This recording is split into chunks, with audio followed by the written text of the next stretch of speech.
Good morning बच्चों। कल हमने 5वें पार्ट के वर्ड मीनिंग पढ़ लिए थे। आज हम 5वें पार्ट का हिंदी अनुवाद करते हैं। इसको अच्छे से याद कर लेना। 5वें पार्ट का नाम है कंटकेनेव कंटकम, अर्थात कांटे से ही कांटा निकाला जाता है। मध्य प्रदेश के डिंडोरी जिले में प्रधानों के बीच प्रचलित एक लोक कथा है। यह पंचतंत्र की शैली में रचित है। पंचतंत्र एक ग्रंथ का नाम है जो विष्णु शर्मा के द्वारा लिखा गया है। उस पंचतंत्र नामक ग्रंथ में इसकी कथा प्रचलित है। इस कथा में यह स्पष्ट किया गया है कि संकट में चतुराई एवं प्रत्युन्नमितता से बाहर निकला जा सकता है। संकट के समय हमें घबराना नहीं चाहिए, बल्कि चतुराई से हम संकट से बाहर निकल सकते हैं। तो देखो, आसीत कश्चित चंचलो नाम व्याध है। व्याध होता है शिकारी। एक चंचल नाम का शिकारी था। पक्षी मृग आदि नाम ग्रहेणेन सा सवियाम जीविकाम निर्वाहयति सम। पक्षी मृग आदि नाम, पशु पक्षी आदि, ग्रहेणेन मतलब पकड़कर, पशु पक्षी आदि पकड़कर वह अपनी जीविका का गुजारा करता था।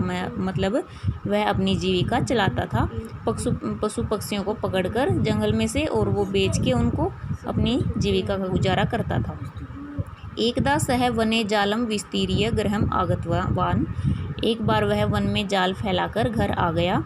अन्यस्मिन् दिवसे प्रातःकाले यदा चंचलः वनं गतवान् तदा सः दृष्टवान् यत् तेन विस्तारिते जाले दौर्भाग्यात् एकः व्याघ्रः बद्धः आसीत्। अन्यस्मिन् दिवसे दूसरे दिन, प्रातःकाल सुबह के समय, जब चंचल वनम गतवान वन में जाकर देखता है, तदा सः दृष्टवान क्या देखता है वो, यत् कि तेन विस्तारिते जाले उसके द्वारा फैलाए गए जाल में, दौर्भाग्यात् दुर्भाग्य से, एक व्याघ्र बाघ बद्ध आसित फंसा हुआ है।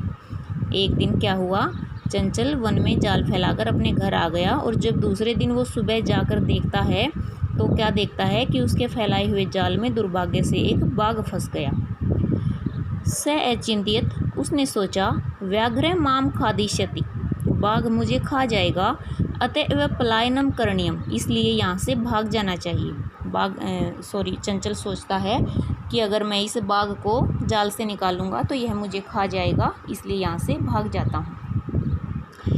व्याघ्र नैवेद्यत, बाघ ने निवेदन किया, भो मानव, अरे मनुष्य, कल्याणम भवतु ते, तुम्हारा कल्याण हो, यदि तवम माम मोचिष्यसि तर्हि अहम तवाम न हनिष्यामि, अगर तुम मुझे इस जाल से छोड़ दोगे तो मैं तुम्हें हानि नहीं पहुँचाऊँगा।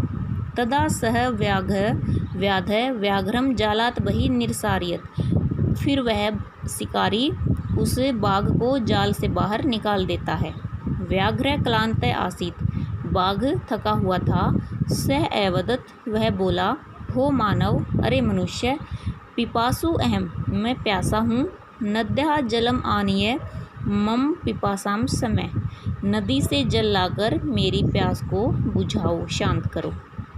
व्याघ्र जलम पित्वा पुनः व्याधम एवदत, बाघ पानी पीकर फिर से उस शिकारी से बोला, शमय में पिपासा, मेरी प्यास शांत हो गई।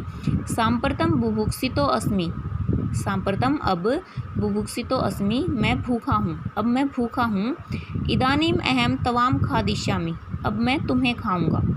चंचलः उक्तवान, चंचल बोला, अहम तवत् कृते धर्मम आचरितवान, मैंने तुम्हारे साथ धर्म का आचरण किया, धर्म का व्यवहार किया। तवया मिथ्या भणितम, लेकिन तुमने झूठ बोला। तवम माम खादितुम इच्छसि, तुम मुझे ही खाना चाहते थे। व्याघ्र एवदत, बाघ बोला, अरे मूर्ख, क्षुधार्ताय किमपि अकार्यम न भवति, क्षुधार्ताय भूख के लिए कोई भी कार्य अकार्य नहीं होता, मतलब भूखा व्यक्ति कोई भी कार्य कर सकता है, वह गलत नहीं होता।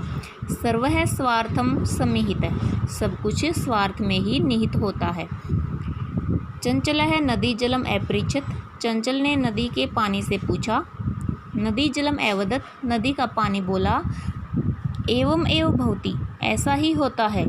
जनाः मयि स्नानं कुर्वन्ति, मनुष्य मेरे पानी में स्नान करते हैं। वस्त्राणि प्रक्षालयन्ति, वस्त्र धोते हैं।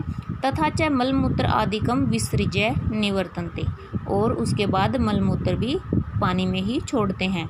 वस्तुतः सर्व स्वार्थम समिहित है, इसीलिए कहा गया है कि सब कुछ स्वार्थ में ही निहित है। चंचल है वृक्षम उपगम में अपरिचित। इसके बाद चंचल एक वृक्ष के पास जाता है, पेड़ के पास जाता है और उससे पूछता है। वृक्ष है अवदत, पेड़ बोला, मानवा अस्माकम छायायां विरमन्ति, मनुष्य मेरी छाया में विश्राम करते हैं। अस्माकम फलानि खादन्ति, मेरे फल खाते हैं। पुनः कुठारई प्रहरित असंभ्यम सर्वदा कष्टम ददति, और इसके बाद कुल्हाड़ी से मुझ पर प्रहार करके मुझे कष्ट देते हैं। यत्र कुत्र अपि छेदनम कुर्वन्ति, और कहीं कहीं पर छेद कर देते हैं, कहीं कहीं से मुझे काट देते हैं। सर्वः स्वार्थम समिहित है, सब कुछ स्वार्थ में ही समिहित है, मतलब स्वार्थ में ही निहित है। तो आज हम इतना ही करते हैं बच्चों, बाकी कल करेंगे। Thank you.